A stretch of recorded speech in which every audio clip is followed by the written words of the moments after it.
And we're live. Hello, everyone. There's Karen looking with his eyes for somebody. How are you doing, Karen? Thanks for joining us. Well, we've made it, folks. We've been doing a live chat every night with each of these videos to take us all the way through to the Dune movie, which we went and saw today and had a bit of an adventure with. Excuse me. So I know a number of you are getting to see have seen the film today, or else are getting to see it tomorrow. And we'll be looking forward to hearing about your experiences if you have seen it today. And if you like, I'll have a wee bit of a chat about the film, but I'll let you direct my conversation that way, folks. That way I won't spoil anything. Thanks very much, Karen. Good. Sound is good, says Brad. Thanks, Brad. So glad the gang's arriving, and hopefully we'll all be here shortly. But yeah, as I would like to say to you all, my trip was okay, Karen. We had a nice day. It didn't start too well, and it kind of didn't end too well, and it was a bit funny in the middle. But it wasn't bad. Our cinematic experience was not great. Our free posters had not arrived at the cinema, so we didn't get any free poster, which is a bit sad because I was quite looking forward to having my free poster up on the wall behind me. So a bit of a letdown, and how was my trip? I had a real good, I had a good time. Oh dear, I was a bit ill this morning, Karen. Would you believe I had food poisoning? So I've had food poisoning today. So fortunately, we got up nice and early, and I wasn't too well and had a bit of a throwing up session, and it wasn't anything to do with preparing some kind of biological attack on the cinema, but I got to see the film okay, and then when I got home, I was sick again. So that's been my day, and my throat's a bit. But it was food poisoning. It's just one of those things. So there you go. And I'm actually feeling much, much better now. But I'm probably not looking the best, I would say, because I suppose we got home about 3 hours ago, and oh, you didn't, Noodles. Noodles has just farted on me. She's actually just pointed her backside at me and farted at me again. Sorry, as you know, my dog smells. Oh, get her out, love. Did you hear that squeak? That was her. Dear, sorry. Don't look at me like that. June 2021. Yeah, so I've had a touch of food poisoning. But we got home about, like, oh, she's all right, but I can't really smell anything anyway.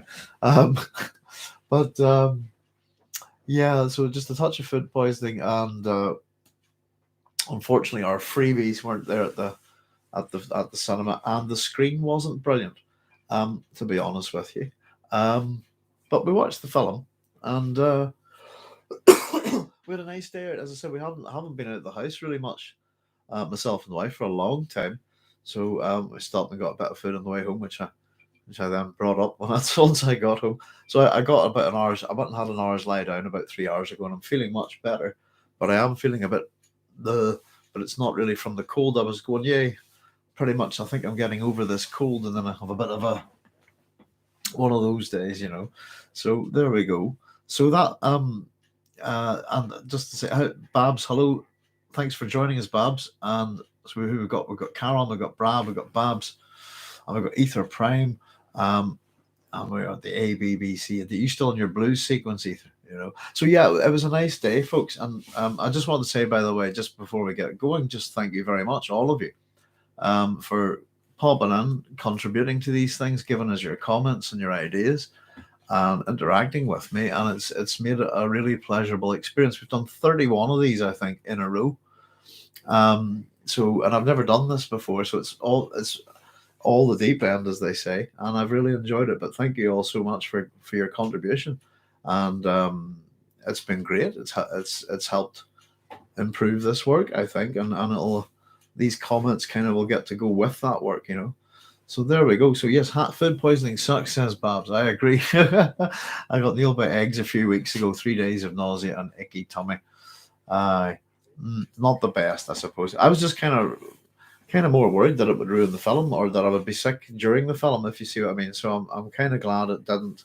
It kind of bookmarked it, if you see what I mean. But yes, happy June Day. But yeah, it's just one of those things, and it it was a quick and obvious food poisoning kind of thing, so it didn't spoil my day too much. Though I'm feeling a bit peckish, so I grabbed a wee bit of wheaten bread. Sorry, my dog has just been serially farting over here in the corner. And now she dropped one more and then just decided to walk away. And I can't really smell anything tonight actually, which is great. So there we go. So listen, folks, thank you all so much. Yeah, how many of you haven't seen the film yet? Let me know. And if we want to have a chat about my experience of the film, I suppose that's just the cinema, etc. Um, I'll be happy to answer any of your questions, but I don't want to spoil anything for anybody. So if you do have any questions about the film, I'll let you direct the questions, guys. As long, and if we'll do our best not to spoil it. But yeah, let's see. Ether Prime says, by the way, Brad, I didn't want to respond to your statement regarding Superman in the last video because I was watching at the time, but allow me to change your mind. What's this? Is this something to do with Superman? What was it you said, Brad? Is Superman bisexual now? And you said, I didn't think it particularly mattered when he has sex with alien beings. Make him xenosexual, wouldn't it?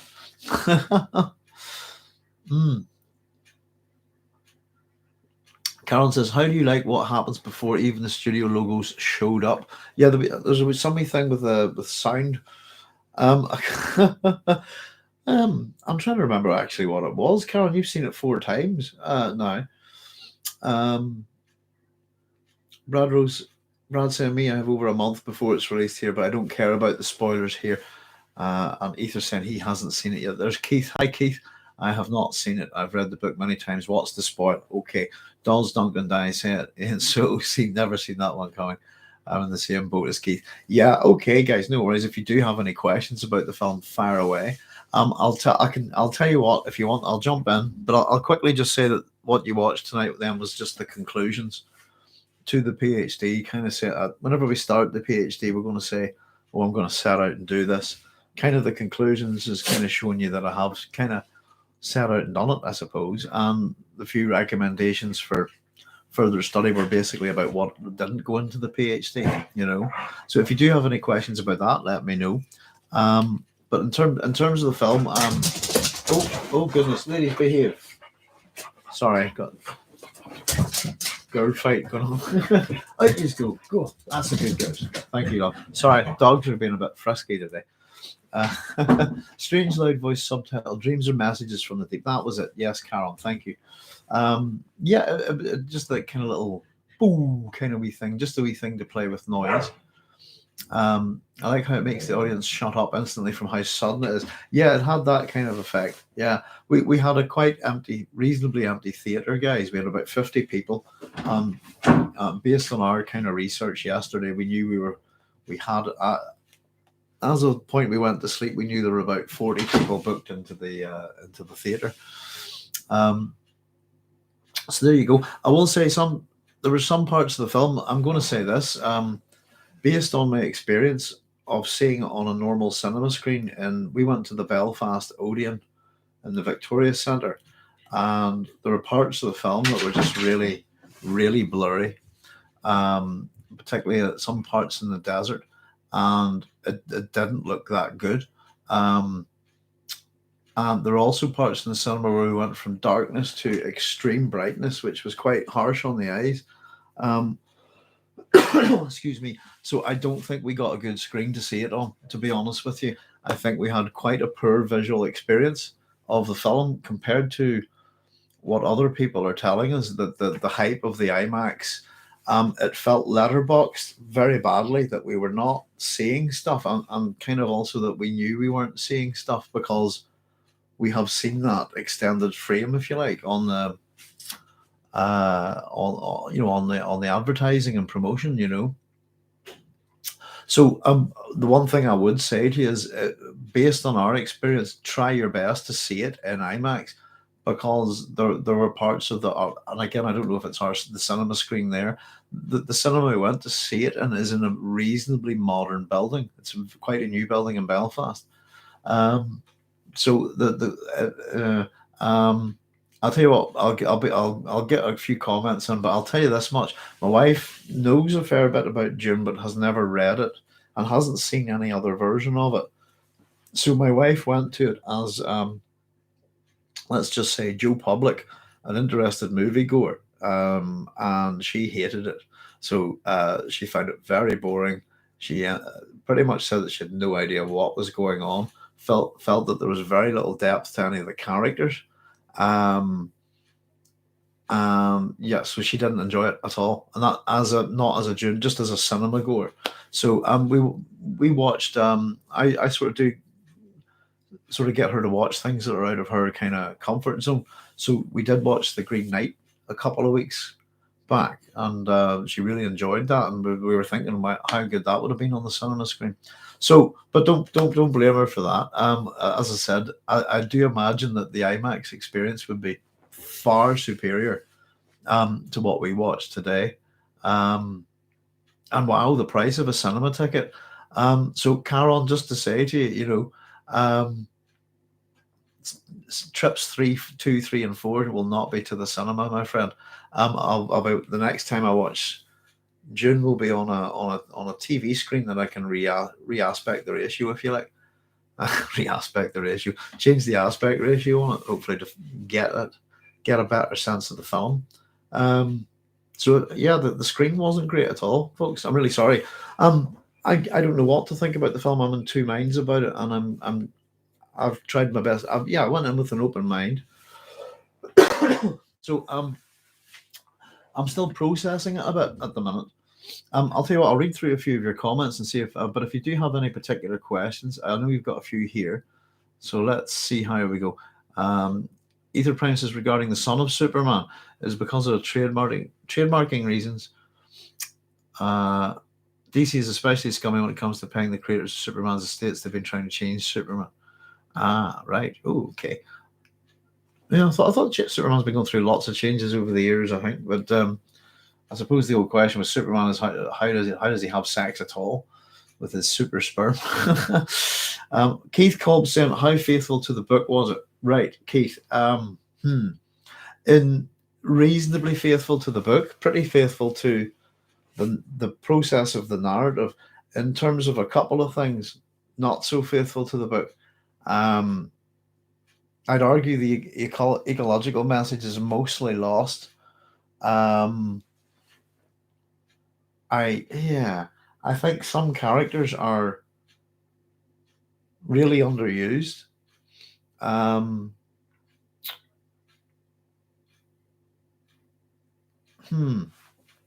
So it's pretty faithful to the book. There's the first 10 to 15 minutes of the film, I'd say, is not really, and it kind of almost smelled of. Oh, is that there? It almost had a sense of Brian Herbert and Kevin J. Anderson about it in terms of the writing. So I thought some of the writing was flat. If you excuse me, I thought some of the exposition questions that Timothy Chalamet asked were almost delivered in a Bill and Ted mode. It was like he was pretty good in it actually. So there's it's how faithful to the book was it? It's more. I'd say it's more style over substance, and it moves some things around and chops and changes a few wee things. But on the whole, it's pretty faithful to the story, and yeah. So I'd say you come away with it being pretty happy, Keith, about the narrative itself. And go, yeah, I've just watched the Dune film, and I have to say, I mean, visually, my comments are about the screen we watched it on. By the way, guys, it really did diminish the experience quite badly. But the film still looked pretty good visually on it, and I thought the special effects and the sound. I thought the sound was a bit much, to be honest with you, and I didn't think it lent any subtlety. Particularly the voice, I think, was handled much better in the David Lynch film. Um, but it's pretty faithful to the book, I would say. And the points that we've been discussing throughout, guys, about Liet Kynes, I thought that is an issue now. And as far as I can see, and the introductions to the Fremen really in that and the ecological kind of sense of the world kind of come through in the first Dune book. Really, at that point, come through Stilgar Mapes and the Leah Kynes, if you see what I mean. And I thought Leah Kynes and Mapes were. I made a list of characters I thought were underused, and it was Thufir Yui, Leah Kynes, and Mapes, if you see what I mean. I forget. I forget about spoilage. Not like I haven't read. You don't care. Guessing, Babs. Not too care about spoilage. As I said, there's nothing you can really do to spoil it. If you've read the book, I don't think we can spoil it for you in any way. Any deviations that you find jarring? Yes, a few. Mainly, I find how. Let me see. Let me see. Well, yeah, yeah. I mean, the Kynes characters really kind of. I don't know. The Kynes character's pretty much lost. I think. Um, it's just Kynes character sort of is like a secondary character. He just turns up to help. If you see what I mean. Um, the deviations that I found jarring, I think the beginning of June is pretty well set up. The Reverend Mother arriving with the Gom Jabbar. My wife one of the things my wife didn't like about the film was the Gom Jabbar itself, the box, and she said it just it rang out far too much negative connotations of Northern Ireland. It just that's what she said about it. Just stank of Northern Ireland. Interesting comment to make, you know. Um, Let me so right, we've got loads of comments here, folks. Let me just catch up with you a wee bit. So it is faithful to the story, and I think Karen said that it really is kind of following the growth arc of Paul. But I think a lot of the characters are not fleshed out, and I think they're not particularly sympathetic. And Leto doesn't come across particularly sympathetic in any way. If you see what I mean, that I don't know. Um, Oh, and I had to go to the loo twice, and I picked specific points to go to the loo. One was where Yui's kind of doing his betraying bit, so I didn't see that because I had to go to the loo. And the other bit was where they're coming out of the desert, out of the still tent, and I immediately figured they've got to put their still suits on. So I bombed to the loo at that point and checked with my wife, and that's exactly what they did. So I missed a few minutes because it's a 2.5 hour film. I missed a few minutes by going to the loo. Um, Christopher saying, thank you all for your great works. Can't stay for the chat tonight. Not to worry, Christopher. We'll hopefully be doing a few more of these. We'll keep looking to make this a weekly format, or just keep it up once a week, hopefully, folks, if we can do it. Deviations that I found jarring. I don't think so. Nothing that really. Probably Leah Kynes' death, actually, Keith. I think. I remember one moment of brightness from dark scenes. I think it's deliberate. Yeah, at that point, Karen, it happens twice quickly, and if it is deliberate, you know, working with computers, we have what's called human computer interaction, which is about how all sorts of things affect human beings, really. And yeah, it wrecked my eyes, and I actually found it after it does it twice, and I actually found it quite hard. It took my time for my eyes to readjust to the darkness, and yeah, it kind of made my eyes a bit tired after that. So it wasn't. I didn't think it was a smart thing to do. It might have been visually cool on the cinema, but it was a hit your audience in the face moment. As someone who's hurt people with his music on my videos, which I didn't like doing. I don't think a film director should smack hit your eyes, especially it's a visual medium. But there we go. Let's have a wee see. Let's have a wee look. Karen says, "Remember, yeah, that I just it was just a bit sore on the eyes. So your wife had the real trip. Well, we did observe the film on a number of levels, Karen. Um, so we did. I can give you an opinion on that as well, I suppose. in the hush hush language of our times, you know. Burn Sasha says, as a film, 8 out of 10. As a book adaptation, 6 out of 10. I missed especially the dining scene, the banquet scene. Yeah, the role of water on Dune. Paul is a mentat. The non-Dune person is left with too many questions. And the golden ratio for the golden path. Yeah, it's a good point, Burnt. I'm trying to give you an honest opinion of the film. As a film, I found it slow in places. I found the pacing of it a bit, and I think what was sacrificed from the book and the film for to replace with what I would call space opera elements and kind of unnecessary new exposition. I think the banquet scene could have made it in if they'd taken out some other stuff, you know. And it didn't really get it. It looks like basically the Atreides just land and get right. You know, it seems very quick. Um, Let me just catch up here. But yeah, I don't know where I'm going to. I'm trying to. I figured the best way to give you a sense um, of it. And the other thing is, it's half a film, if you see what I mean. Um, so from my wife's point of view, she's went to see a movie for 2.5 hours and has no conclusion. Oh, I'd say the Jamis thing's a bit of a yeah. Jamis is a bit of an issue too. Um, just depends on what yeah. And I think there's a few things that really are I think I'd say removed from Paul and placed upon Jessica. If I can remember correctly, not too many. Um,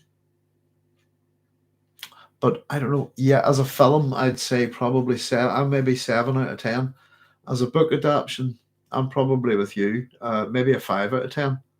To be honest with you, um, I still enjoyed watching it. Don't get me wrong, and I'm probably revise this, and I really like Caron says. I think I'm someone who's going into this film with maybe a level of detail on the story more than anybody else, and I was trying to go in and not be too critical. I just kind of wanted to go in and enjoy it as a film goer, you know, because it's not the book, and I totally understand it's not the book. In terms of ecological message, I think it was almost non-existent. Do we get a quick chat about ecology? It's not too much, I think. You know. Let me see. You got a dot dot dot there, Ether Prime. If I can find where you started. Uh, oh, the Superman thing. They've been trying to change Superman. Let's just catch up enough because for a few decades they've been sued by Simon Schuster's estates to get the rights back. This is why the son of Kal-El is now bisexual. What to get them the rights back? Plus, it allows them to virtue signal to the left. They also dropped the usage of his trademark phrase "truth, justice, in the American way" to now just say "truth, justice, and a better tomorrow." Well, that's fair enough, I suppose. Um, with the American way not looking too good these days. Um, hmm. Yeah, the inversion of the American dream, I suppose, is lies, injustice. You know, the American way, the American way. What's that? I don't know. Just thinking about Trump there and his hugging his flag and stuff. You know. um, so I've yet to hear from anyone who doesn't need to process it for a while first. Good point, Carol. Yeah. The visuals, the acting, the sound were great. Right. Visually, I think pretty good. Yeah. I particularly like the way that Melange was done in the desert. The sound was too much. And the sound really was too much. I don't know if you understand when you craft stories or dramas, etc. You can take your audience to a point, but you have to give them a bit of relief. If you see what I mean, if you're working with pathos a lot, then you've got to give your audience a bit of pathos. You know, to lighten the mood. And it's the same with the music. The music, it was sort of well integrated within the sound of the film. Um, and everything was a bit full on. I thought the voice should have been a lot more subtle. Whereas the voice is presented almost as a blunt force trauma type thing. Very, very bang, you know. And if you ever do listen to the David Lynch, you know, listen to just get the voice on the David Lynch one. If you've got a good sound, listen to it, and it has whispers and tones and shadings within it, which is the way it should be, I think. Um, but it seemed it seemed a vocal equivalent of the Holtzman field, if you see what I mean. Excuse me. Um, but yeah, the sound was great, and the visuals were pretty good. Though I don't know, some of the spaceships I think seemed a wee bit absurd to me. They seemed more in place in the Hitchhiker's Guide to the Galaxy. But the sound was full on all the time, and I think I talked about the sound in Mad Max Fury Road. You know, you still got moments of quiet. You know, music is about moments of quiet as well as moments of sound. Um, so I thought that the sound was great, but it was too much, and it needed to be brought back a bit. Um, you know, and again, I'd be listening to that as a musician, if you see what I mean, guys, rather than a. But also just trying to be somebody who's there, and I have a funny hearing problem, but I'm not deaf, if you see what I mean. Um, but yeah, it was impressive, but my main criticism, if I have to give it, of the film, and I know it's not the book, is really style over substance. I think I would say, um, but not to a massive degree, if you see what I mean. There's enough of the substance there, but there's parts on Caladan I thought were unnecessary, and it's all stuff that's been invented and is new, if you see what I mean. And the first, arguably, I think the first 10, 15 minutes of the film, I think the beginning of Dune's pretty good, and I thought, you know, and I thought David Lynch's Dune started really well. So yeah, I think there was wasted opportunities,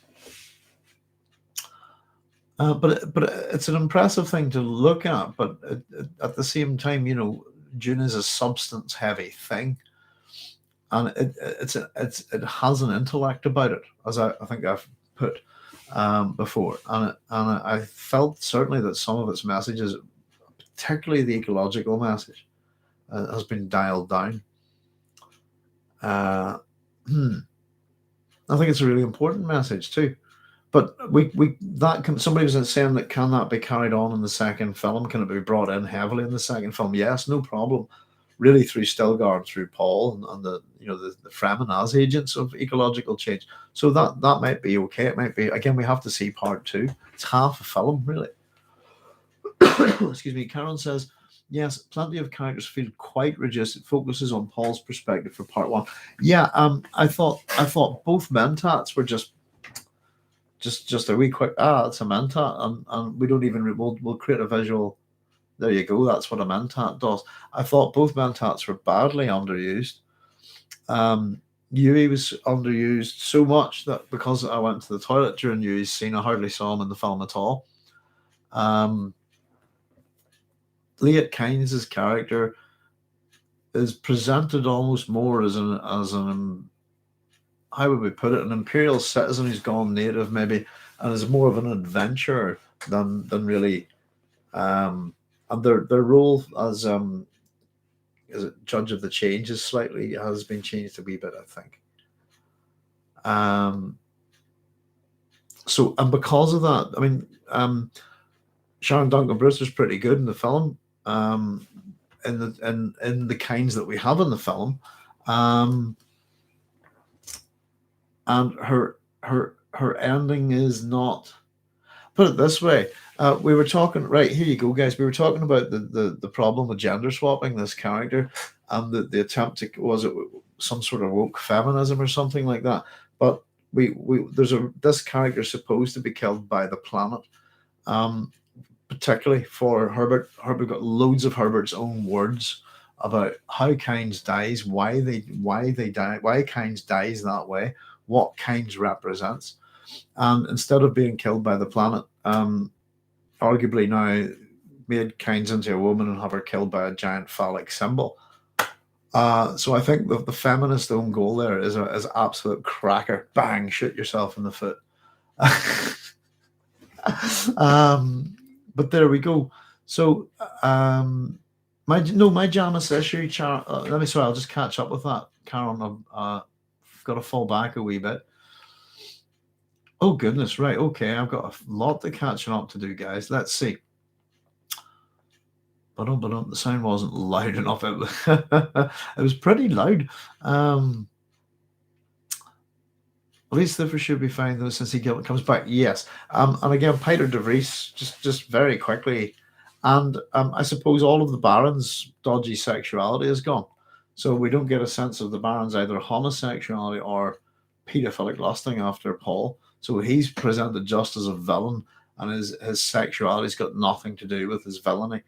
That's probably the main change with the Baron. Although I thought the Baron was pretty good, pretty Stellan Skarsgård, isn't it?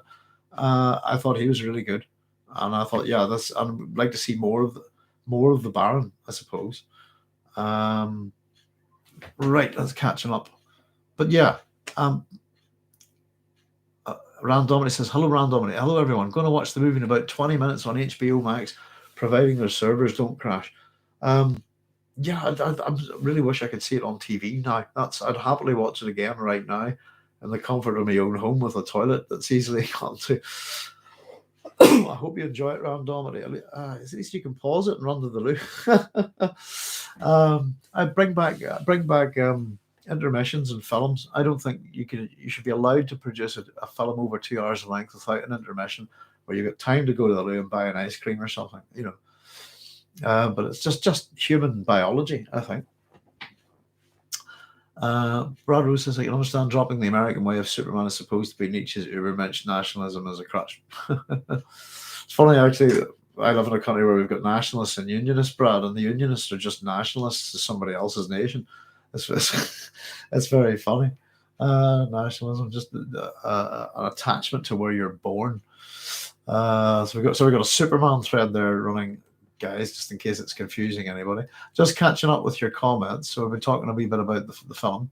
You'll have women running around with pain boxes and poison needles over there. I've heard the Irish are tough, but damn, that wouldn't be the half of it. I think it was more of the level of psychological and religious abuse that the poor boy was getting. And of course, the Bene Gesserit. I said my wife hasn't read the books. Just knows a bit about it through my research and helping me out here and now. So I was explaining to her that they are based on the Jesuits. But yeah, that kind of religious oppression tends to strike quite hard. There's a lot of Herbert's Irish background, I think, in Dune. But so my wife's not seen the Gom Jabbar, and just the whole behaviour just rang true to things over here. Ether Prime says they lost the exclusive trademark just like they will lose the exclusive trademark to Superman in around 10 years. Yeah. Oh, he's a Superman, he's above man. Keith called what I was wondering as well. Well, yeah, Northern Ireland, yeah. For character fulfillment, how does it rate against Lynch's effort? That's really interesting, Brad, because that's what I was thinking was, I'll tell you what, I've come out of this thinking that I don't hate me for this, guys, that I kind of enjoy, and I use the word enjoy. Okay, I enjoy Lynch's version better than the one I saw today. I want to watch this one I've seen today again to get a better perspective on it, if you see what I mean. It was a lot to take in, as Caron points out, but I certainly find the Lynch one a lot more fun. But you probably know all about that. I still want to turn it into a musical. For character fulfillment, how does it rate against Lynch's effort? I think in David Lynch's Dune that you have such a great cadre of actors that most of them have a few moments on the screen with some iconic words, and I can't think of anyone who doesn't absolutely command and own their character in David Lynch's Dune. I don't know if you agree with that statement, but even I was just thinking about the Shadowed Mapes. Didn't really get to know Mapes at all in the film, and it's Linda Hunt in David Lynch's Dune, I believe, and wow, she's Mapes. Very little to go on, and half of them aren't even talking, and it's whispering over it, But so I thought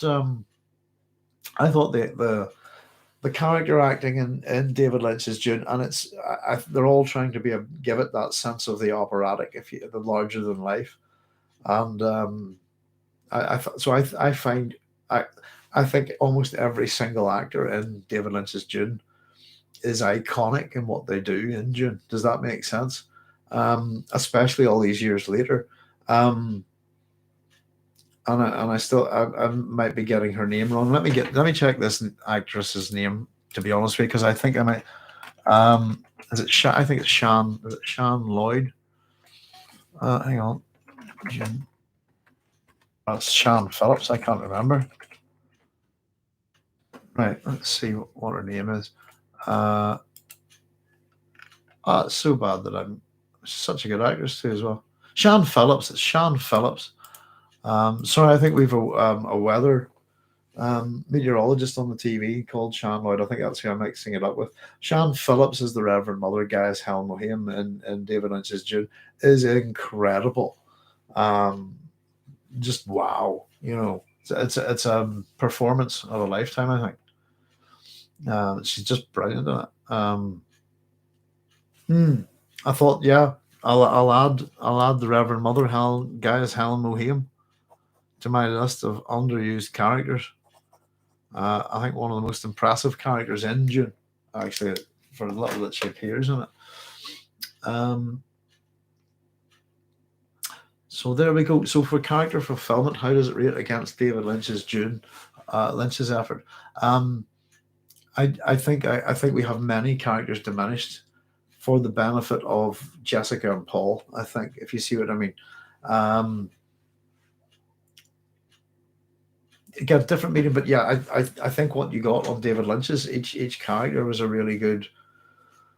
The one that we don't see too much in David Lynch's Dune, I suppose, is Duncan Idaho, really, isn't it? But it's Richard Jordan, and again, he's on the screen for a very short time, and he does a good job. It's just they're there for so little of the time, I think. And David Lynch's Dune is really a super, condensed, highly condensed version of the film, or of the story. But again, some of the acting was pretty good. Don't get me wrong. And I think it's just, again, so much for an audience to take in, and I was sort of feeling for my wife, because of knowing that she's not coming to this film with any kind of. I've read the book, I've seen other versions of it. She hasn't seen the David Lynch or the TV series. In fact, I've told her that the David Lynch one's quite fun, so we're going to watch it in a wee bit. But yeah, I think the actors are all pretty good, but there's some of the characters feel hollow, if you see what I mean. Superman will enter the public domain. 1938 is the first publication of Superman, isn't it? Ether Prime. So that'll be interesting, I suppose. Don't know too much about it. But yeah, Superman's the main reason where you get the spur of what we call the Van Votian heroes in science fiction literature, which, of course, Paul Atreides is a response to. Hmm. I was trying to think about Timothy Chalamet's performance. I think he did it quite well. I think he's trying to be kind of reasonably introspective. I think he does play the part well. I think the biggest problem really is that I think we've lost things in place of what I would call space opera elements, I suppose. Mm. But again, it's a visual medium. Carol says, Late Kynes' death is a pretty drastic deviation, yes, but my God, does it look impressive? Laughing at it. Absolutely. I mean, as a thing on its own within the film, as a self-contained moment within that movie, and separating it out from the book, yeah, it was pretty good. See, and this is the thing, I do have the ability to separate myself from book, from film, it is pretty good, but it's a key death in the book, and that death's meant to have a message. It's meant it tells you something as well. And if you could do it the right way, I suppose that Kynes should be hallucinating and talking to his father. But no, it brings a bit more action to it, I suppose, and it's not an altogether futile death. But in terms of Herbert's ecological message that character delivers, the character doesn't deliver their message at all, and the way they die is part of that message. So the ecology message is we were just saying up above, we think pretty much almost wiped out of this film. Um, though you'll get a sense of the hydraulic despotism, which is just control over the melange and the economy, I suppose.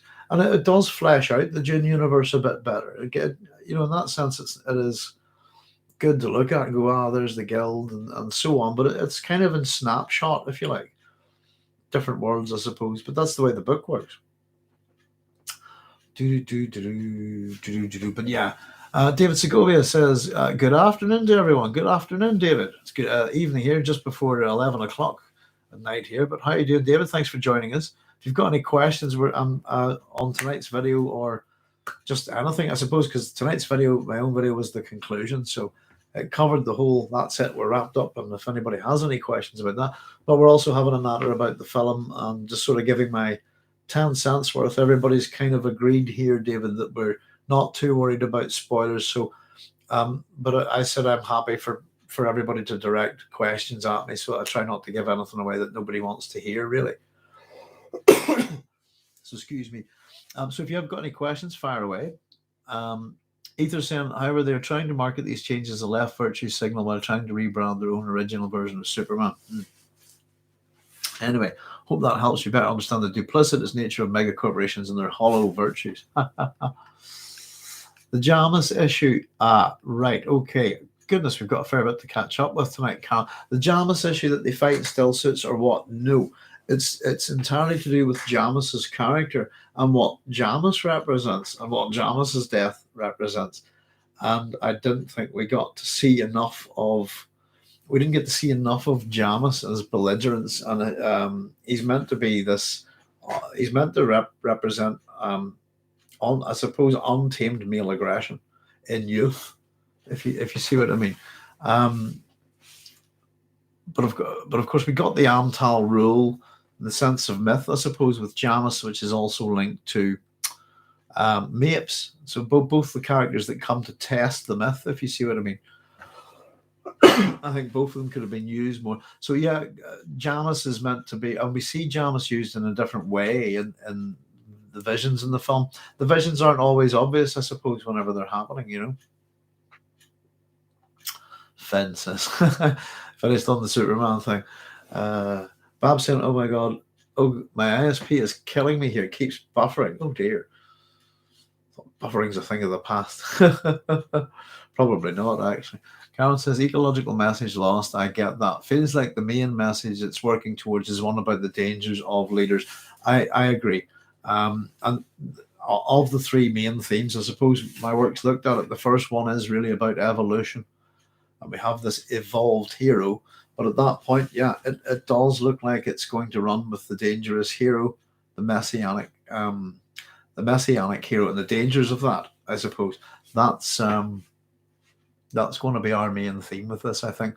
But the ecological message, I think, then may come out later, possibly because it has to at some point. But so much of the knowledge that you would imbue upon your audience is in the banquet scene. And I don't know how you could always, I suppose, run that back through other memory or present it in some other way later on. But there is so much lost in the banquet scene, and there's so much of the political, understanding. It really does set out all the different groups, and the ecological message is also the economical message as well, Caroline, if you see what I mean. But yeah, there's little bits. You hear the word ecology a couple of times, I think, and you go, oh, there you go, covered it. So yeah. And I suppose the book, again, a film can't be all things, but the main, Dune's fame of all things is, as a ecological science fiction book, but really and even as I said, it's not the main theme. It's not the dominant thing. It is what it's most famous for, I think. Excuse me a wee second, folks. I'm just going to pop my chair up here. It's deflated a bit. There we go. And starting to get wandering leg there. Thank you. There we go. So, but yeah, don't get me wrong, folks. I think you're all going to love it. Okay, don't get me wrong at all. I'm trying to throw a bit of a critical eye over it. and at the same time separate the fact that I just enjoy it as a film goer. And I did. I think it was a bit too long with that, but I'm starting to think that way. Um, let's see. But yeah, Ether says, I know how comments behave and instill fear into those above me by using the word ethically. They know when that word comes out of my mouth that they're not in for a fun time. Ethics. Ethos, logos, pathos. Don't forget your bathos. Karen says, one part of the voice is apparently meant to be as them channeling ancestral voices in this interpretation. Brad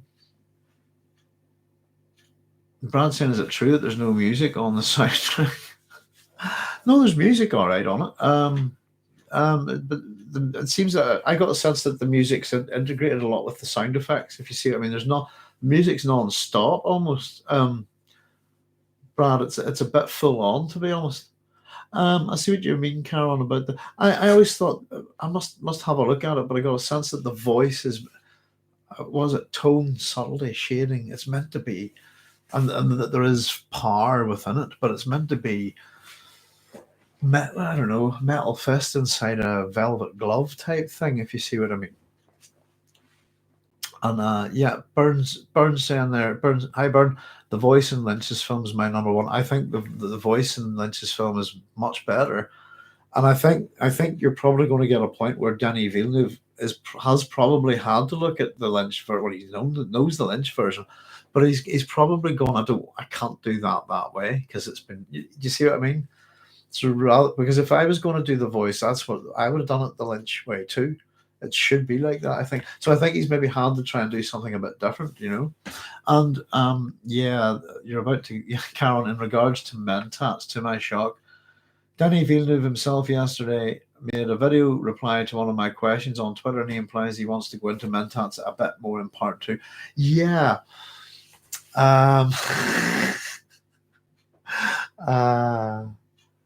Paul's Mentat, it's a fundamental part of who he is. He's going to be a Mentat Duke. It's not just that he's going to be a Duke of a noble house one day, he's going to be a Mentat Duke.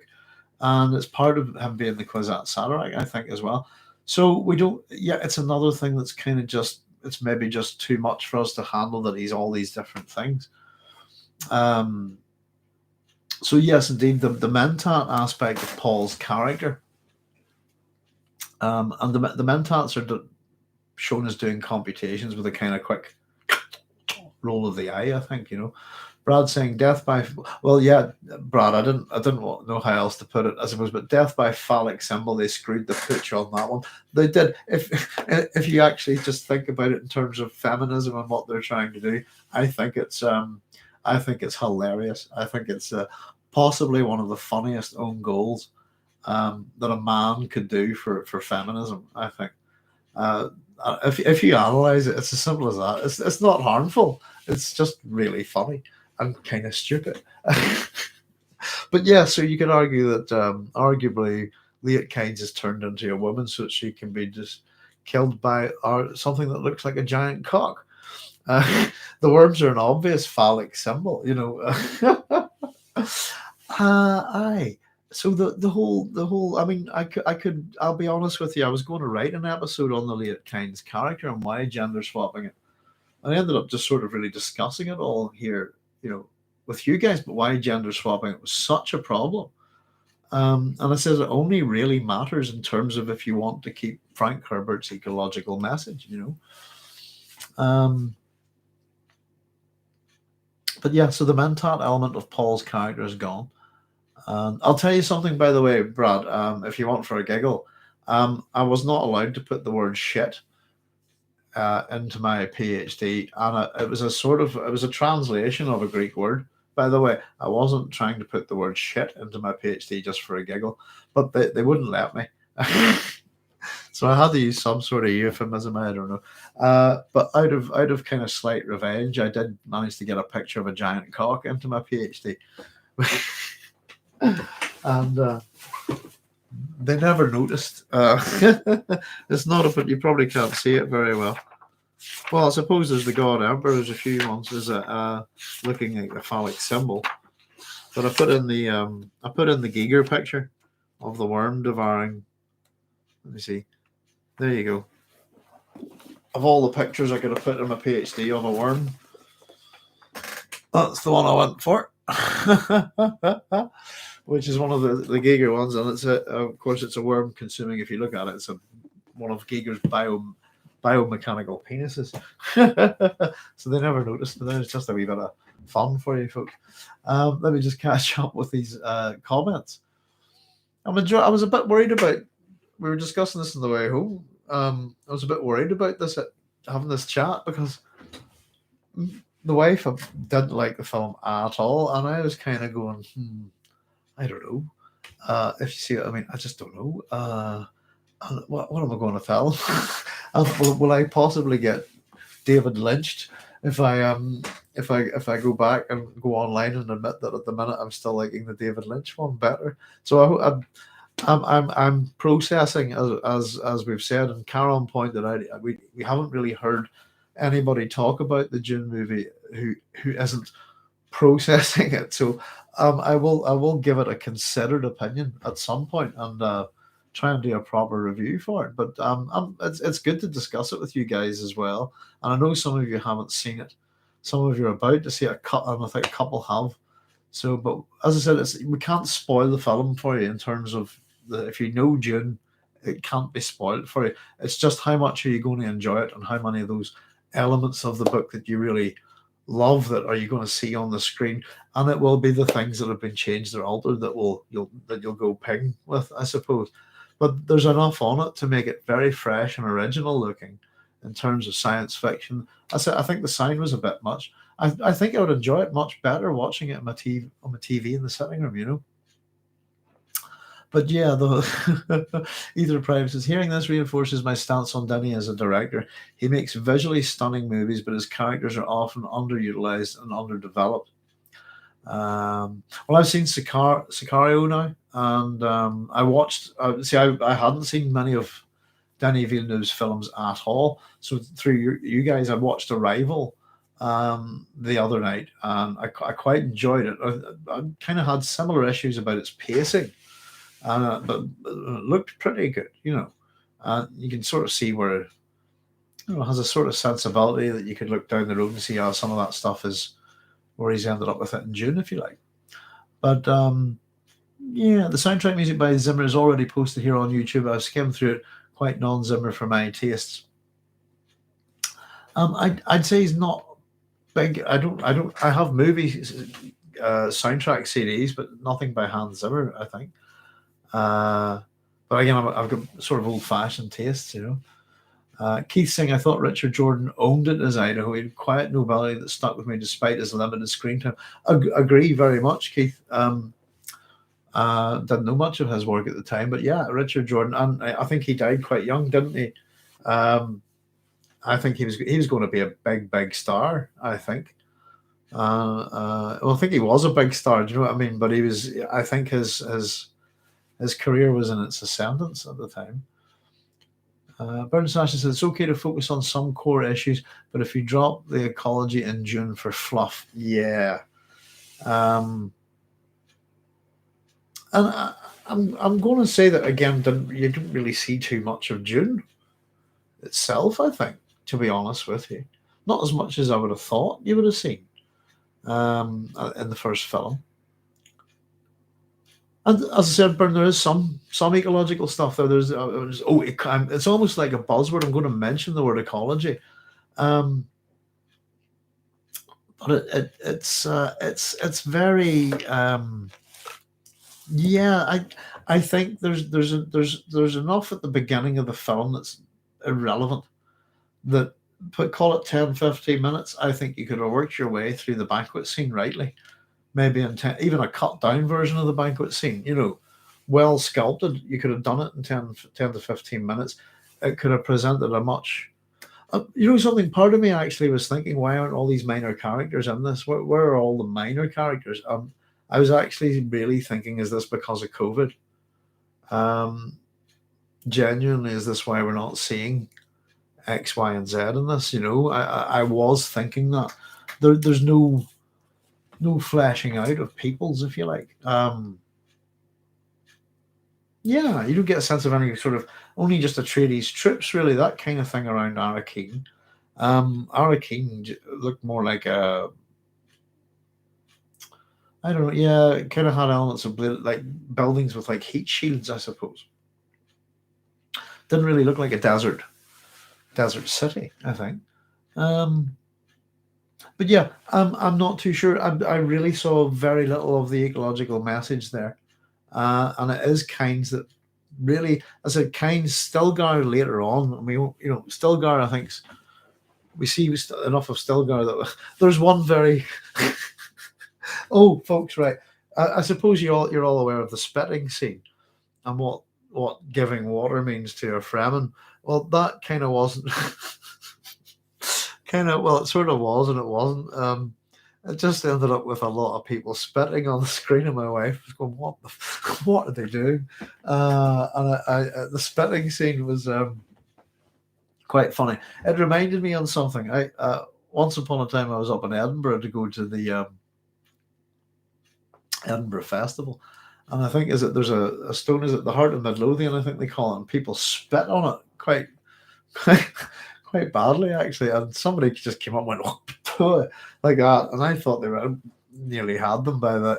What are you doing, and then someone says, no, no, no, it's a tourist thing, they spit on it for good luck, and I nearly had the guy up in the air. Thought he was spitting on me, but he came a bit close. But the spitting was quite funny, I thought, and I'm not too sure why. I got a sense it shouldn't have been funny, but it seemed quite a bit of a giggle. My wife found it funny odd. David Segovia says, Doc, it seems to me that many people want to see the original release of June 1984 with almost 4 hours of stuff. I'm looking forward to seeing the new version this week. Yeah, I wasn't sure, is that an urban myth or something like that? But if I would love to see it. Um, but yeah, again, David, don't get me wrong. I think you're going to go and enjoy this. I think you're all going to enjoy the film no matter what. Uh, just I tend to run quite a critical eye over things, and I'm trying. I enjoyed it enough, I suppose, if you know what I mean. I agree with Carol, and I'm not doing this to hype the movie in any way. I think it needs a second viewing, in comfort, if you see what I mean. Really, just to get a better sense of it. The sections where they're in the desert at night. When we were watching at the cinema, Paul and Jessica looked like two brown smears surrounded by more brown smears. I couldn't even tell what we were looking at. Um, so again, I'm guessing it's just we had a bad screen. Um, from what I'm seeing, folks, if you can go see it on an IMAX, do, because we really did get the sense that stuff was being cropped off a bit, and our screen was not good. If it's so much more wow, bang for your buck, as they say on the big IMAX screen, then try and see it that way if you can. And maybe take a couple of eye drops in with you as well. But yes, it's enjoyable. If you love Dune, you're going to like it no matter what, I think. And we do have certain.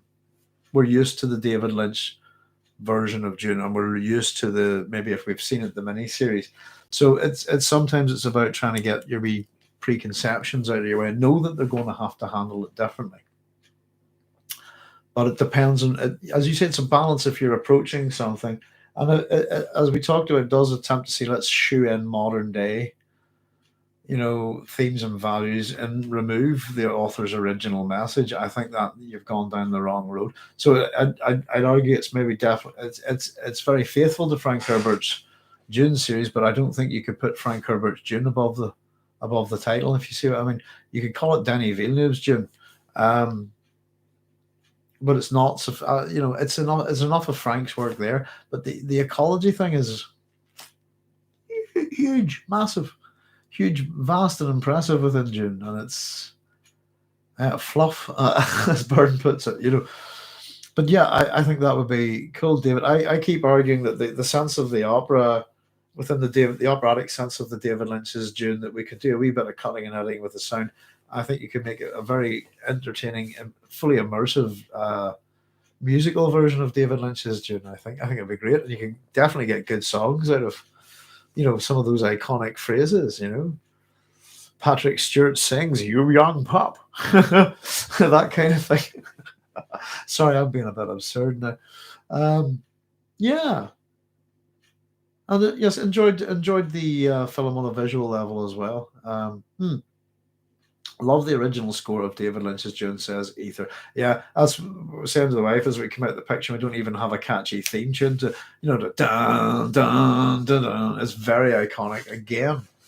You know, yeah, and the music, and is it the Messiah theme from that? I think you can get it on loop on YouTube. It's quite a mellow, chill, really beautiful thing to chill out to, isn't it? Excuse me.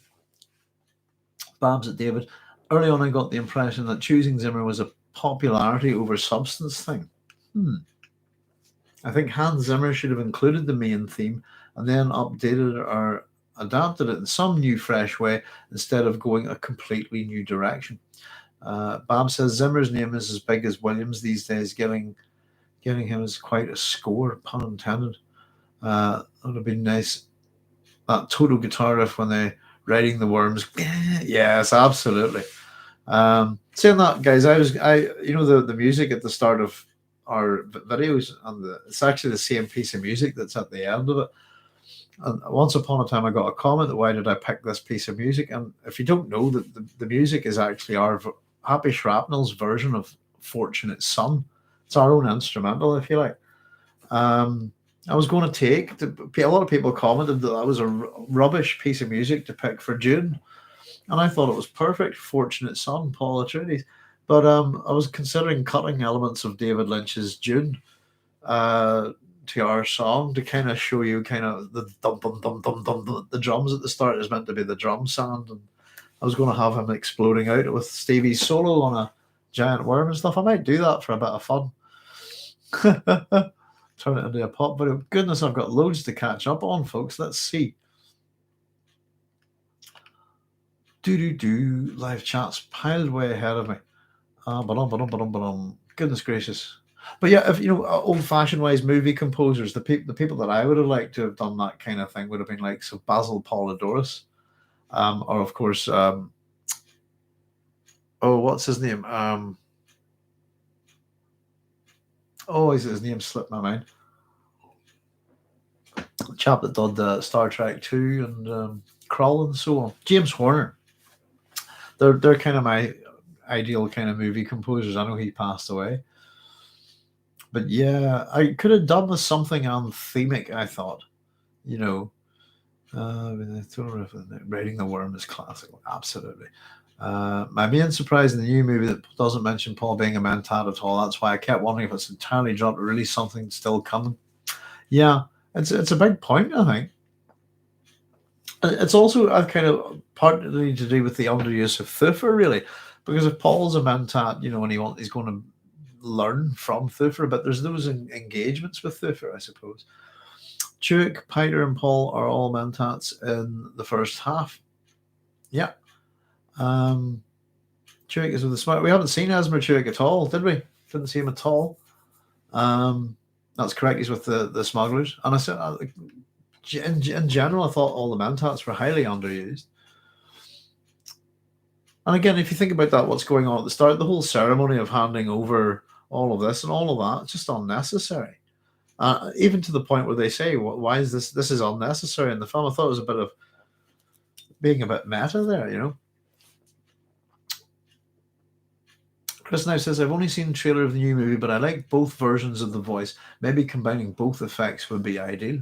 Don't get me wrong, there's something quite good about the way the voice is done, Chris Life, but it's real boom and power.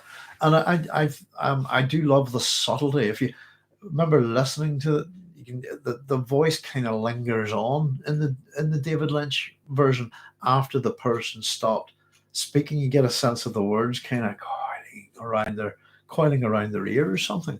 But they're both good. But I think the one in this film has had to go that in a direction like that to be different. Possibly, I don't know. But if you were going to do it just in terms of the book, I think it would be a much more subtle thing. Jerome Valentino, hi Jerome, says, my man, I literally just found your Dune analysis yesterday. I've been sucked into it ever since then. I found out you're live streaming and talking about dicks. Yes, indeed. Safe to say I'm now a fan. Thank you very much, Jerome. As I like to say, was it the old joke about being a classicist is that the classical world is the study of tits, wellies, and bumps. In a sense, it's kind of a true thing. But yes, the mighty phalluses of the ancient world. Yeah, we were just talking about, I suppose, the feminism own goal there. But thanks for joining us, Jerome. If you've got any questions, I'm going to run to midnight tonight, folks. I have to say, and that'll do us. But we will be trying to get a few more things up and running soon on the channel. Manic laughter, good old Giger. Yeah, that would have been nice to have had a touch of Giger. I suppose the open mouth, really, isn't it? The barn thing, that there's a wee hint of the Giger image there, I think, in the film. It would be nice to see a bit more sense of Giger in the film, I think. Keith Cobb says, I really enjoy the Lynch version. I don't see why a lot of people hate the film. I think it's great. I genuinely think it's a good movie. A couple of wee flaws in it, but so what, you know? I said I'm somebody who still watches kind of Buck Rogers and Flash Gordon from the 40s, you know. The sets wobble and stuff like that, and people fly off cliffs one week and they're fine the next. It's fine. Good. It's all good. It's entertainment. Yeah, I mean, I saw Kyle MacLachlan, I think, on Twitter saying about going to see the film. I think he's a very different Paul Atreides than Timothy Chalamet. I now think all three actors that have played Paul have all done it quite differently. Each has done it well. I have to say, it's not that the old one is better than each one's done a different thing with it, I think. And I still find Kyle MacLachlan's performance in David Lynch's Dune really good, really impressive. Yeah, see, it's just catching up. Chris Life, they do the voice in several ways, actually. First instance is more done via confusing editing, whereas later it's more a literal additional voice overlaid. It's been a few years since I read it now, and I'm dyslexic. There we go. As I traditionally say, lydexic. Do you want a good dyslexia joke? Ether. A dyslexic walks into a bra. That's my favorite dyslexic joke, I think. Karen says, how dare you want to watch it on a TV? Just kidding. Fair enough. Well, I'm old. I'm getting old, Carol. That's the thing. And the seats weren't too comfortable. My son went to the cinema locally to see something recently, and it doesn't have Dune on for some reason. But he was able to go see whatever he did. Not sure what he saw, but nice big recliner seats. And, you know, since the COVID thing, and we didn't. We just had crappy old seats, and we 2 seats off on our own, actually, up in the cinema we're at today. But it wasn't very comfortable for 2.5 hours. Working on the water discipline as well. But yeah, okay, I'm a man of modest taste. Karen, a wee TV will do me rightly, I suppose, if it means I can sit at home in comfort, you know. Bob Spence, welcome to the universe. Your water belongs to us now. This text. Barklander said, hello, Doc. I'm happy to say that I've seen Dune. I got to see it with a reviewer friend with early media access. Excellent, Barklander. I can tell you some will not like this, especially people who've read it. Is that your, what do you think? So I'm catching up with the conversations. 2311. Goodness, that was a while ago. Let me run down, folks. Poor Thuffer was sidelined quite hard. I hope part 2 will make up for it. Always the hope for part 2. Chris Lynch's voice had lingering, repeating, suggestive words that could have been combined with the new version that also used the listener's voice overlaid with the commander's voice. Jason Momoa should try to stay alive in case these adaptations get further. Yes. What is he, the Dangerous Sports or something, Karen? Chris Live saying, I'm not quite sure about exact details of the new version's voices. I only see the new movie in a few hours. It's an audio experience as well, I suppose. Barkler says far more than that really worked, though. I'd say it's about 85 to 90% accurate with prominent changes that could still be something saved for a theoretical second part, but I loved it. Excellent. Yeah, I said I quite enjoyed it. I'm still processing, I think, but we're identifying what's missing, what's been changed. What it's that kind of thing that fans of the book are going to do, I suppose. The removal of the dinner scene, which should have warned us all of the thematic shift. Ether says, As I said, it's so important to Frank. He went and released it on LP, and there you go. Lord Kronk says, "Hi, Lord Kronk. The ecology of Arrakis is the lever Paul controls and threatens the destruction of in order to take the throne." Absolutely. Still got a demand. What shady cinema was this? Yeah, the night scenes were very watchable. Really, we were in the Belfast Odeon and the Odeon Cinema in Belfast, and it was in the Victoria shopping. What do you call it? The Victoria Centre. So it's quite a new cinema. It's quite a new big shopping building, shopping sort of centre, built up in Belfast. It's quite modern. So yeah, we were quite appalled by the screen, to be honest with you. But yeah, those night scenes, Karen, you say are watchable on your three, just look like two brown smears against a smear of brown. I've got my glasses on and stuff. It's not that, give this blessed gift to all the chat. The spitting scene I found quite funny, guys. We were just saying, I'm piling down to catch up here because I'm way behind you folks here. Hydraulic despotism is a main ecological theme throughout the books. Shame the flick seems to have lost it. Thank you for your water backliner. Doc, I'll email you a link to the torrent when it hits IMAX. So you can watch it at home. Yeah, I don't think we can at the minute. I don't think HBO Max is going to be available in the UK for a while. Running down, looking forward to catching the music of the film in the film. So much I likely miss much for listening of the music. The music is integrated into the action and into the sound effects, Babs. I think it's hard not. You'd be hard pressed to miss the music of the action. I think you'll enjoy it. Please don't say Danny Elfman. I didn't. Carol, the smugglers are mentioned once in the new movie, as far as I can tell, so at least they do exist. They're a fundamental part to how all the economy works on Dune. Carlton, Ripples in the Sand is my favorite, also my favorite sequence of the movie, I think. I love everything. The Spice Harvester scene, I love everything about it. So, yeah, that was quite good. Done slightly differently as well with the carry-all. So, yeah, I think that was quite interesting. For the past 4 weeks, I've been Dune fan after Dune fan. Go, what the heck was that? So, Doc, what's your explanation for the spider? Was it a spider? I thought it was a chair dog. Carol, possibly. I didn't quite just sort of caught it quickly. And I thought it was a chair dog. I think most Dune purists hated the change to the weirding way into the weirding sonic weapons. As much, well, again, I saw the film first. Ether, and I always thought the explanation that Paul, I always thought that the weirding modules in the film were excellent. A really good idea, actually. Just take it out of Dune. Just think about it as a weapon. Some thoughts have a sound, amplifying that sound. I actually genuinely enjoyed it as a science fiction idea. What David Lynch did with it, But there you go. So no, I thought they were quite cool. And it was a big change to the David Lynch story, I suppose, the David Lynch version. I've caught up with you guys. That felt like I was sprinting down through the questions there. Is it worth seeing on the big screen, or should I resort to other means, Jeremy Hardy's? I think it is. I think we just had I've only been in that cinema once before, and it's again we couldn't find Dune on our regular cinemas, and there's no IMAX, so it was kind of it wasn't really about choice, I suppose. I think it was on somewhere else in Belfast, but the other side of the city to us. So we thought it was new and modern place to go see. It would be a good screen. It was their number one screen, Keith. And as I said, we didn't even get our free poster. We're just totally robbed. And the staff were very nice, by the way, but this posters haven't arrived. Yeah. Who's the marketing people behind the company? So as usual, Northern Ireland just doesn't matter.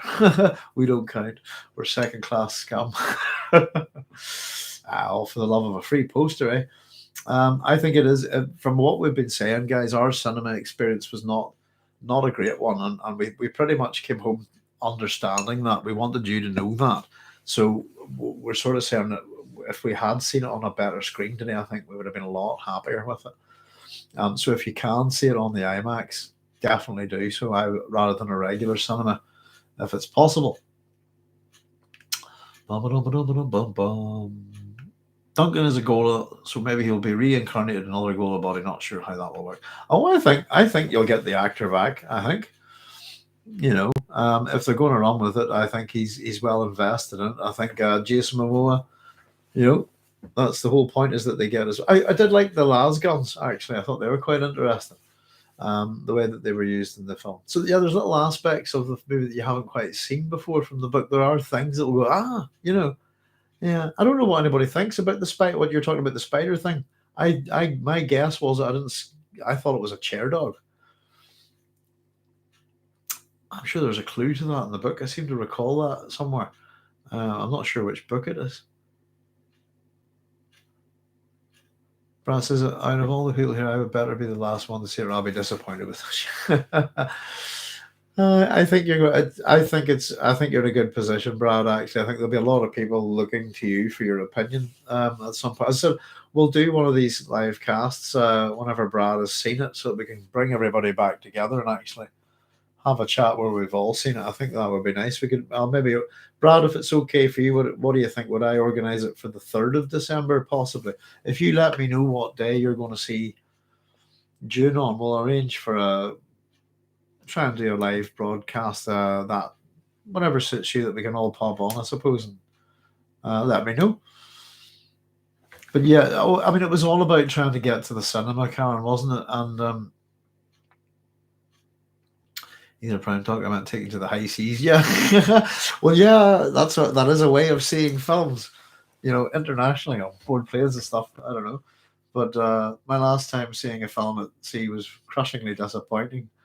My mate came up and I was leaning on the railing looking over, and he was going, "It wasn't that bad, was it?" And I went, "Yes, it was. Judge Dredd was that bad."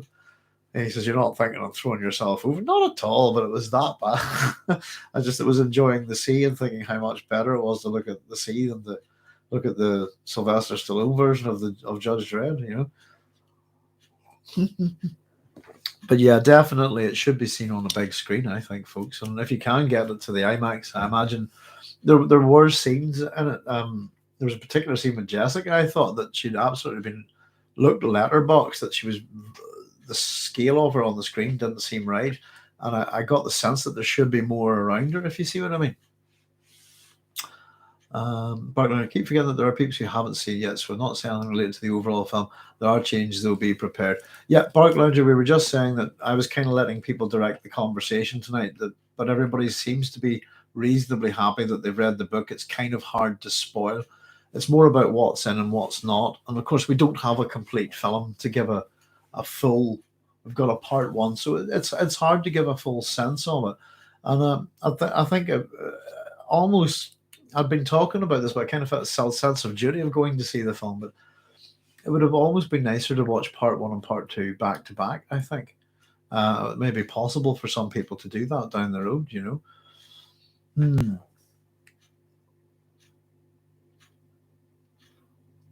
I want part two to get greenlit, says Karen. I think, to be honest with you, there's a certain amount of this stuff that's been going on that I think's part and parcel of the film promotion. To be honest with you, it's a promote within promotion, if you like. And very much the whole, we've got to get people rushing to see this film.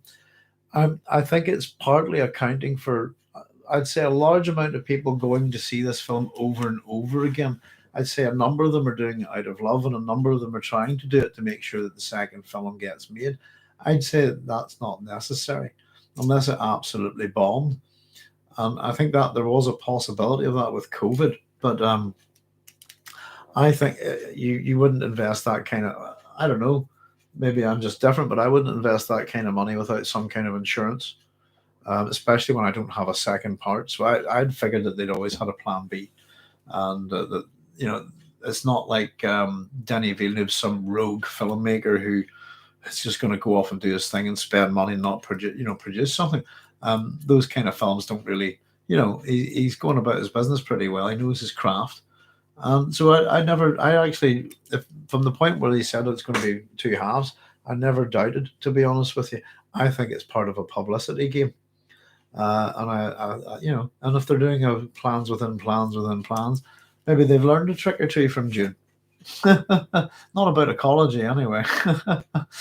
We never know. I don't know. I love it when the Emperor in the Lynch movie says they have a weapon using Sound. Jose Ferrer. If that guy is it's Jose Ferrer's in Lawrence of Arabia, isn't he? But I could recommend a wee old film that he's in. It's called The Cockleshell Heroes. If you ever, it's a World War II film. If check it out if you haven't seen it. It's a great film. Um, I think he made a good emperor. No poster. I'm guessing the spice coffee failed to arrive as well. Yeah, £10 for 2 bottles of water and a packet of some popcorn in a paper bag, and the tickets were 17 quid. So it was an eventful day. £12 to park in Belfast. Yeah. Mm. Cinemas got expensive. But yeah, it used to be. But last time I went to the pictures, it was £12 for 2 tickets. Now it's 17. Goodness gracious. So I think there'll definitely be a part 2. It'll ruin part 1. Yeah, people tell me they're getting free posters and free books, and I was kind of hoping for a free copy of Dune the novel because I've wrecked so many copies with scribbling on them. I call it the spider thing because it's called Human Spider Proxy, and the cast credits. Are there chair dogs in the first books? I don't remember it. In 5 and 6, I remember them because Miles dislikes them so much. I honestly don't recall. I just Human Spider Proxy. I like kind of the idea of chair dogs. So maybe some things that just pop up after the first book, really, like the Tylaxi and so on. Let's see.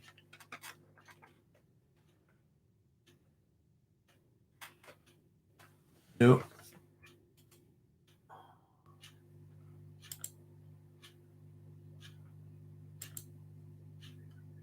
Just having a wee nosy. No, I don't see chair dog anywhere in Dune itself.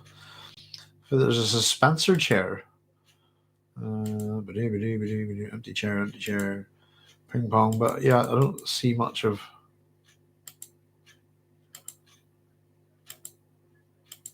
Quickly, just no, I don't. Yeah, maybe it's just a thing they did. Yeah, but just when I saw it, that's what I thought it was. And I suppose there are things in the other Dune books outside of Dune that turn up that we have to assume are always there in the Dune universe. I quite like the way the glow globes worked. Karen says my current stance on it is it's a hint at the Tleilaxu. Yes, indeed. Of course, we never see them in Dune, do we? Very good point, Karen. Yeah, it could be. That was so. That's just what I figured it was. Wonder is that what a chair? Because again, what would a chair dog look like? But it did kind of have it reminds me of something I've seen before, actually, piece of art or something. I've seen people say the spider is Yui's wife. Oh, harsh. Interesting. Bartliner saying, remember there are no aliens in Dune. The beast is genetically altered human, something genetically designed. Yes, indeed. Keith called Rose, if you're doing our favorite Lynch Dune quotes, you will live the rest of your life in a pain amplifier. Well, I was just like, the pain. That's my. I don't know if you saw that bit where I did the quote in the videos and I had the pain coming. Just threw that in on the top, but that's my favorite one. Oh, there's so many good quotable moments in the David Lynch Dune film. If the movie was blurry, did they show you the 3D version without the 3D glasses? No, it was just a regular. I think it was genuinely a dirty screen. Carol, my wife saw me taking my glasses off, and I was actually I actually thought it was my glasses must be filthy, and they were totally. I do clean my glasses all the time. My glasses were not filthy. It was the screen was quite dirty. I'm guessing. I don't know. But yeah, definitely points where we were not getting. It wasn't visually looking good at all. We'll put it this way: everybody's been telling us that this is a love letter to the cinema, and we were going that okay, I've seen better love letters to the cinema. It wasn't.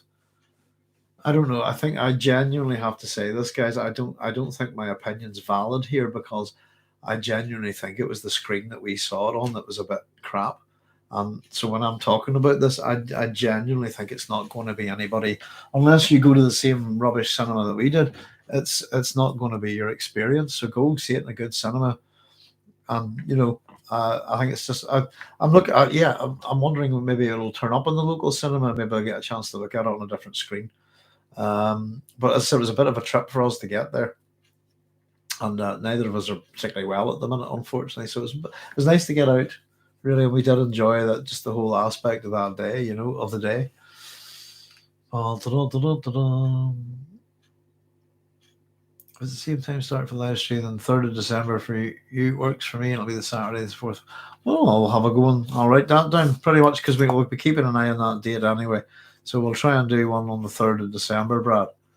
We'll do it at the same time, 10 p.m. I'm going to try and do, folks, we're going to be keeping up the science fiction station anyway. But we've kind of come to the end of my June stuff, I suppose. I've got a couple more things to do for you. I'm going to do a video, working on a video at the minute on the pelipids, and a range of the myths that overlaid on from Greek mythology onto the Atreides. Give you a quote from the Agamemnon last night, I think, which was quite a bit of an eye opener for you, in terms of what this family is, how they're regarded in the ancient world. Who the gods hate. That's a great line. But yeah, definitely. Bernard was saying that spider didn't look very suitable. It didn't really. Maybe it was just some weird pet. So yeah, we'll definitely have to do something like that for Brad, and hopefully we'll get everybody to join. Babs is saying, well, folks, I'm out. I'll be watching out for your next video and live thing. Be well, y'all. We all deserve you to know it. Thank you very much, Babs. It's been a pleasure, and thanks for joining us. Yeah, I'm going to be wrapping up shortly, folks. So yeah, we'll be trying to get a video out to you every week, and hopefully I'll be trying to do some sort of science fiction chat each week that will be structured. I've kind of enjoyed doing this, and I think there's always room for Dune at my science fiction station, if you see what I mean. I think there'll be still plenty to keep talking about, and I think we'll be seeing Dune coming our way for some time, So good night, Babs. Take it easy, and thank you very much for helping, and all your contributions and interesting ideas. Space and Guild progenitors are also human, but are mutated from bending of space-time and mass, resembling boneless blobs. Brad saying it doesn't need to be a Jennifer; it could be any Earth animal. And Dog, is there an unconscious wish in you to sit on your dogma? A punishment to sit on your dogma? A punishment for producing gases? Oh, my dog. No. Evil Noodles that's her name, by the way. Yeah, we're very alike. She's almost my famulus, if you know what I mean. She's my little familiar, and she's a very strange individual. So she's the Empress of the Universe, and and the other one's called Holly Holiday.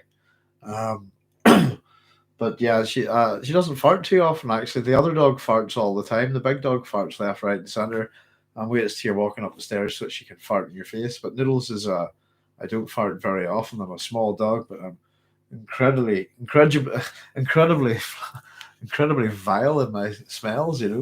But yeah, no. Noodles is a force of nature.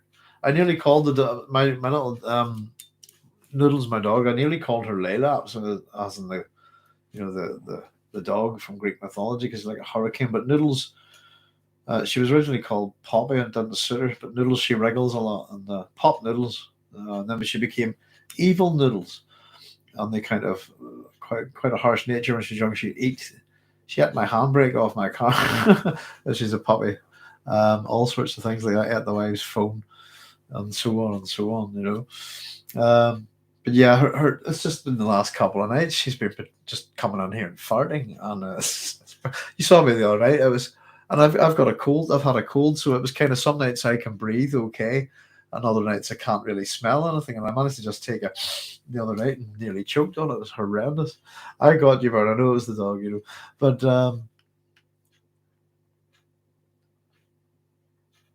Either says I seem to be the only one who read the book before seeing the David Lynch movie, so I hate it. Yeah, it's interesting, I suppose.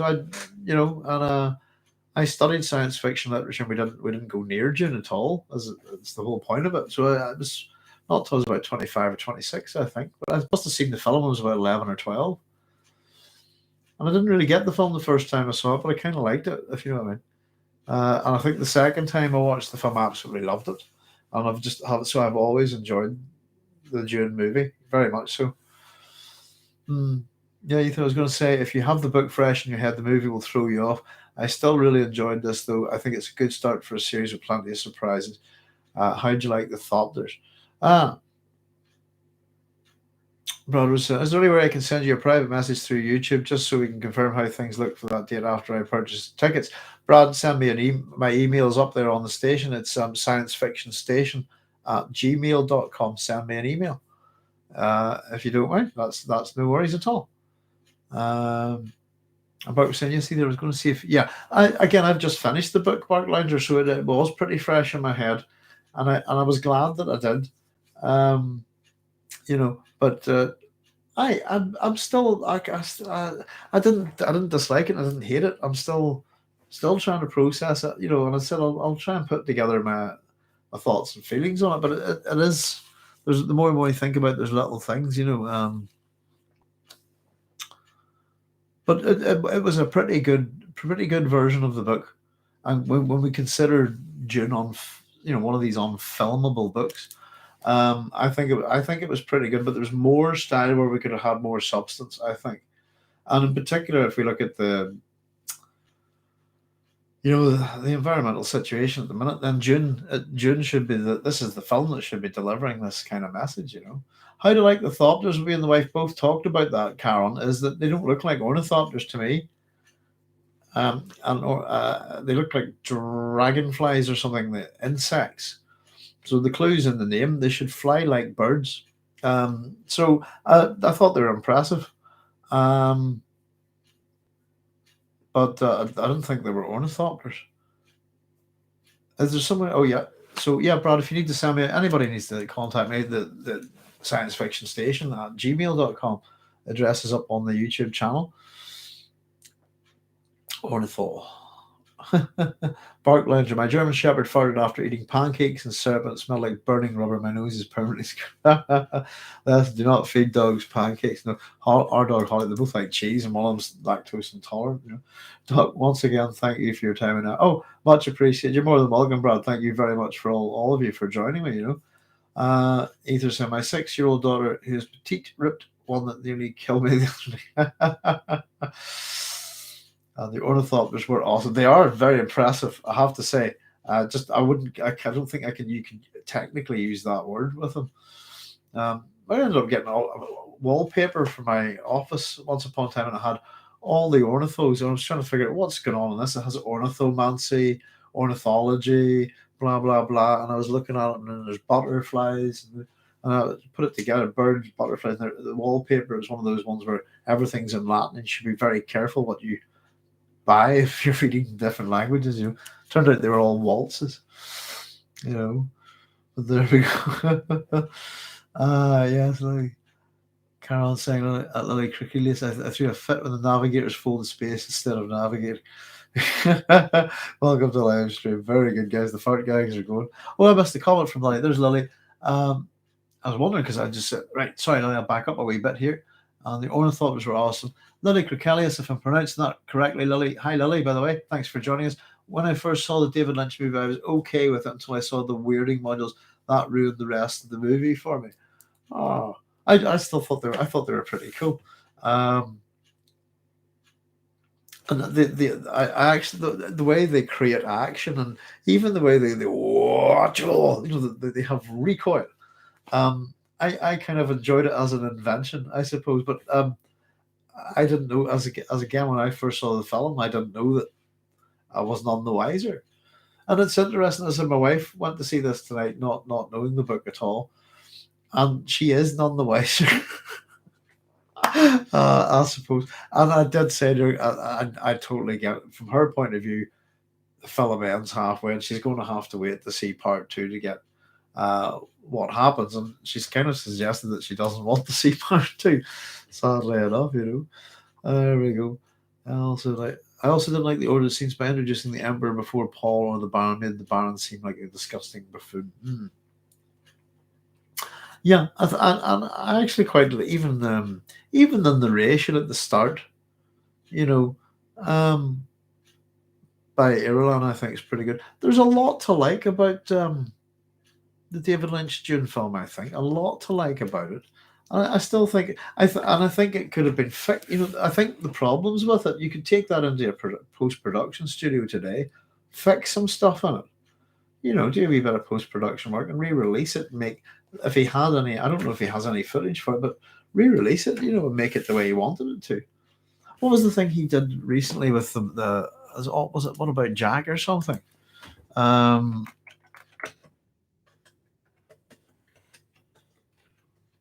what was that? What did Jack do? I don't know if anybody's seen that. I only watched that the other day, and it's the first thing by David Lynch I've seen in years, and it was absolutely brilliant. David Lynch interrogating this monkey, absolutely loved it. Um, there's something I kind of wanted to get a sense of the Emperor, but we don't see him at all in the film. We just get a representative, and this whole ceremony at the start of the film that's kind of not needed. Um, And so I think they even pointed out what's the point of this ceremony? It's just to hand a piece of paper over. Within the time it took, it was to show you a bit of special effects, show you some more special effects, line up some people, more special effects. And we could have used that time in the film a bit better. I think. Hmm. Yeah, the Baron's villain is a bit. He is a good. The actor that plays the Baron in the David Lynch film is brilliant. I think. But I mean, he does play it. They do play up the grotesque nature of the character. But I think that's David Lynch in general, enjoying the grotesque. It should have started with Paul and the Reverend Mother in Paul's bedroom. It says Ether Prime. Pretty much the way that David Lynch, I suppose, with the Reverend Mother arriving on Canada, that would be a good point really to begin. I think the old and dirty aesthetic is very nice. I like the padding inside the thopters, as they were saying. The harvester workers reminded me of a Vietnam sequence. Either Prime says still that scene didn't happen until about 20, 30 minutes in. Yes. And as I've said, my power word for the weirding module is shush. I always like to say what was my one. My name is Russell, which is the letter R next to the word usul, which is the strength of the base of the pillar. And I am, by the way, a Muad'Dib. So there's my June credentials, because I'm a tutor. Ah, dear, oh dear. Having a bit of fun with this. Well, listen, folks, just to wrap up, Karen saying the perfect start for Jimmy would be blind Paul driving a Thopter freeze frame and record scratch. You wonder how I got here. Let me tell you a story. Very good. Very good indeed. Listen, guys, thank you so much. It's just coming up to midnight. I'm going to say thank you so much to all of you for participating in this. This has been an interesting experience for me. We've done 31 of these things in a row leading to today and then seeing the film. Uh, Karen, of course. Actually, yes, I really did like that. I really did like the kangaroo mouse in the film. And the only thing I'll say once again, oh, sorry, Karen, is didn't see enough of it. But yeah, it was very good, actually. Very good indeed. I'm delighted to give you my reactions. I said I'll process it a wee bit more, and I'll try and maybe do a wee general kind of try and do a proper review for it. But I would really like to see it again. But I'm not going to venture some do a 120-mile round trip, etc. But I did enjoy the experience, and squeak. And I hope if for anybody who hasn't seen it, do your best to see it on as big a screen on IMAX if you can. Um, Dune Cross with Goodfellas. We could do Dune Crosses, all sorts of things. Yeah, but it's yeah, it was. I enjoyed it, and I'm trying to separate the fun from the critical little things. The biggest thing for me is the lack of the ecological message. The thing that Dune's most famous for, I think, is wildly absent. And we hope that it'll come in part two. But guys, hopefully I'll be posting some more stuff up soon anyway on Dune. I'll have a video hopefully up within a week for you. And the idea is to kind of each time I do a video, I will try and organize a bit of a live chat about it afterwards. So and hopefully push on with some more science fiction content. But listen, guys, in the meantime, it's been an absolute pleasure. I hope you're all looking after yourselves. Keep well wherever you are. Enjoy the film if you haven't seen it. A lot of you are seeing it tomorrow or very, very shortly. And Brad, you'll be seeing it on the 2nd of December. You send me an email, Brad. You've got my address there. And we'll definitely organize a bit of a live chat and see if we can get everybody who's been here together again for a bit of a natter once we've all see it, you know. I'll just finish up the contents and say the final comments here and say good night, folks. So everyone's saying, have a good night from Karen. Thanks all. I can't believe I made it. I'm exhausted. Finally can go back to sleeping at 3 a.m.ish now. My wife will be happy that I'm not going to bed at 7 a.m. anymore. See you all in a month, says Brad. Little Leaping Mouth, the best survivor of the harsh desert sands. Little Leaping Mouse, I meant. No worries. Doc, you have an email to get in contact. I do, David. It's sciencefictionstation@gmail.com. It's on the YouTube channel. That's my own email. So anytime you need to get in touch with me, folks, any ideas or requests like that, fire away. And hopefully you'll see me within a week or so. And we'll have a new video up, and we'll probably do a wee chat with that afterwards. In the meantime, enjoy Dune if you're going to see it. Look after yourselves. Take care wherever you are. And thank you all so much. It's been an absolute blast. Kul Wahad, guys. Kul Wahad. Thank you so much. And if any of you do need to get in touch or have any questions, fire away. And I'm on Twitter, by the way, @Station Fiction. The details are on the YouTube channel there. So long goodbyes. I'll say goodbye and good night. Thank you very much. Take care and enjoy the Dune experience wherever you are, folks. Good night now. Shlanta.